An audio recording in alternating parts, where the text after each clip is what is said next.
नमस्कार मित्रों एवं प्रिय विद्यार्थियों। तुलसीदास जी को हम पढ़ रहे हैं।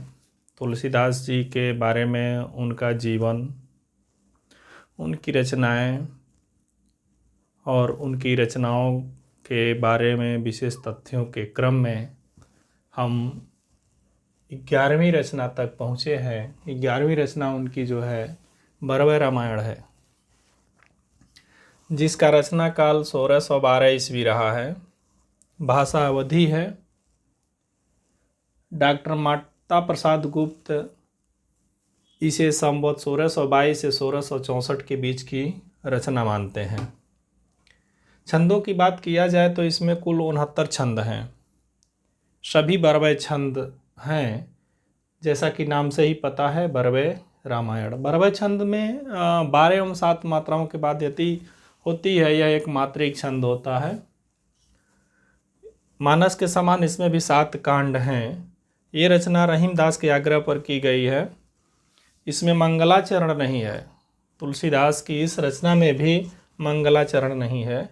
इसमें रस एवं अलंकार निरूपण का प्रयास गोस्वामी तुलसीदास जी ने किया हुआ है। 12वीं रचना है कवितावली, जिसका रचना काल 1612 ईस्वी रहा है।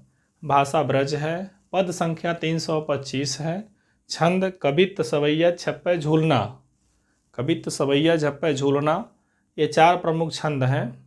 रचना स्थल जो है सीतावट है, एक स्थान का नाम है। मानस की भांति इसमें भी 7 कांड हैं। सबसे बड़ा कांड उत्तर कांड है। प्रधान रस वीर एवं रौद्र, कहीं कहीं पर भयानक रस का भी प्रयोग किया गया है। यह तुलसी की अंतिम रचना मानी जाती है। कवितावली तुलसी की अंतिम रचना मानी जाती है। इसमें महामारियों का उल्लेख मिलता है। कलिकाल का वर्णन एवं आत्मचरित है। ये हनुमान बाहु किसी रचना में मिलता है। इसका स्क्रीनशॉट ले सकते हैं। मैं थोड़ा दूर हट जाता हूँ, स्क्रीनशॉट ले लीजिए। इस तरह से हमारी तुलसीदास की जो रचनाओं की बात हम लोग कर रहे थे वो पूरी हो चुकी। स्क्रीनशॉट ले लीजिए, फिर आगे बढ़ते हैं।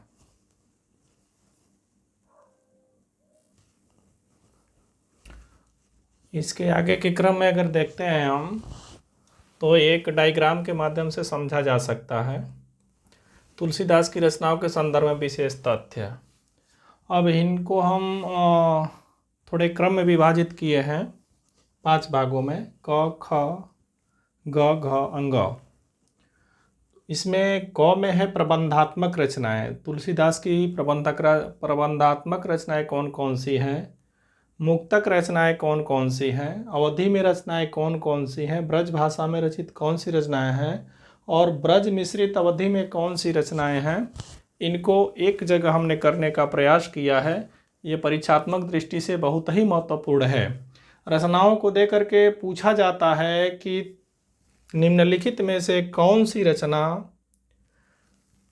अवधि की है, या कौन सी रचना ब्रज भाषा में रचित है, या कौन सी रचना मुक्तक है, या कौन सी रचना प्रबंधात्मक। इस तरह के प्रश्न बनते हैं, चाहे वो नेट जेआरएफ हो, चाहे वो टीजीटी पीजीटी हो, और चाहे वो कोई भी हिंदी से संबंधित कोई भी प्रतियोगी परीक्षाएं हैं। इसमें वस्तुनिष्ठ प्रकार के प्रश्न आते हैं, उसमें इस प्रकार के प्रश्न बनते ही बनते हैं। उस दृष्टि से हमने इसको 5 भागों बांट करके सरलता से समझने की कोशिश किया है। तो प्रबंधात्मक रचनाएं उसमें 4 हैं। पहला तो है रामचरितमानस, दूसरा रामलला न छू, पार्वती मंगल, जानकी मंगल। मुक्तक रचनाओं में 8 रचनाएं हैं। कवितावली, दोहावली, गीतावली, रामाज्ञा प्रश्नावली, बरवे रामायण, वैराग्य संदीपनी, विनय पत्रिका, कृष्ण गीतावली। अवधि में रचित हैं 4, मानस, रामलला न छू, पार्वती मंगल, जानकी मंगल। ब्रज में रचित हैं 6, विनय पत्रिका, कवितावली, गीतावली, कृष्ण गीतावली, वैराग्य संदीपनी, दोहावली। ब्रज मिश्रित अवधि में एक ही रचना है, रामाज्ञा प्रश्नावली। तो इस तरह से हम अगर विभाजित करके अगर हम इनको पढ़ने की कोशिश करेंगे तो यह बहुत ही याद करने के दृष्टि से बहुत ही बेहतर तरीका होगा। इसका आप लोग स्क्रीनशॉट लीजिए। मैं थोड़ा साइड में हट जाता हूँ। हो गया होगा। आगे देखते हैं। आगे के क्रम में हम देखेंगे गीति काव्य में रचित रचनाएं। इनकी 3 रचनाएं जो हैं वो गीति काव्य में रचित रचनाएं हैं। गीति काव्य उनको कहा जाता है जिसको गाया जा सके। कई रागों में ये रचनाएं हो सकती हैं। तो इनकी रचनाएं विनय पत्रिका है, गीतावली है और कृष्ण गीतावली है। ये 3 रचनाएं तुलसी जी की गीति काव्य में हैं। तुलसी के निजी जीवन की जो जानकारी है वो विनय पत्रिका एवं कवितावली में ही मिलती है। तुलसीदास ने अपने दिल की बातों को कवितावली और विनय पत्रिका में लिख दिया है। कलिकाल का वर्णन कवितावली में प्रमुखता से हुआ है। विशिष्टाद्वैत से सर्वाधिक प्रभावित रचना विनय पत्रिका है। महामारियों का उल्लेख कवितावली में है। प्रश्न आ सकते हैं कि महामारियों का उल्लेख निम्नलिखित में से किन रचना में है? तो आंसर ये होगा आपका कवितावली में। लंका दहन का अद्भुत चित्रण कवितावली में मिलता है। तुलसीदास जी ने लंका दहन का कवितावली में जो चित्रण किया है उससे कई बार तो ऐसा ज्ञात होता है कि इन्होंने भीषण आग के दृश्य को उन्होंने देखा था। ऐसा सजीव चित्रण उन्होंने कवितावली में किया है लंका दहन का। अपने विरोधियों की फटकार कवितावली में तुलसीदास जी ने लगाया है। जो उस समय उनके विरोध लोग कर रहे थे, कुछ लोग ब्राह्मण नहीं मानते थे, कुछ लोग उनको भाषा को लेकर के आलोचना करते थे, कुछ लोग उनको कई तरह की बातें करते, तो उनकी फटकार उन्होंने कवितावली में लगाई है। आत्मनिवेदनात्मक शैली में जो रचना है वो तुलसी की विनय पत्रिका है। आत्मनिवेदनात्मक शैली या पत्र शैली में जो बोलें तो विनय पत्रिका है। इस तरह से तुलसीदास की समस्त रचनाओं को हमने बड़ी ही बारीकी के साथ देखा। इससे बाहर 99.9% नहीं जाएगा। आगे हम देखेंगे तुलसीदास की भक्ति भावना और तुलसीदास जी का समन्वयवाद। तीसरा टॉपिक रहेगा हमारा तुलसीदास की सामाजिक चेतना।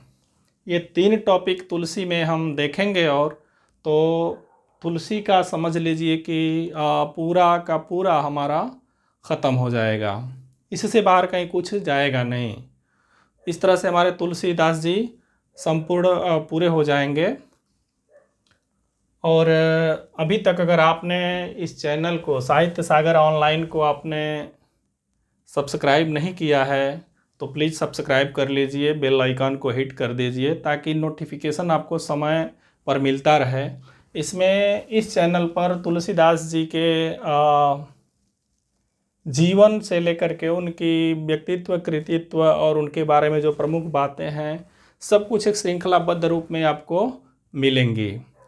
इसके बाद हम लोग किसी एक दूसरे लेखक को लेंगे, कवि को लेंगे और उनके संपूर्ण जीवन को पूरी ही बारीकी से फर्स्ट ग्रेड का लेवल लेकर के हम अध्ययन करेंगे। यही क्रम आगे चलता रहेगा हमारा। हिंदी से संबंधित सारी चीज़ों का समाधान हम इस चैनल पर आपको देंगे। धन्यवाद।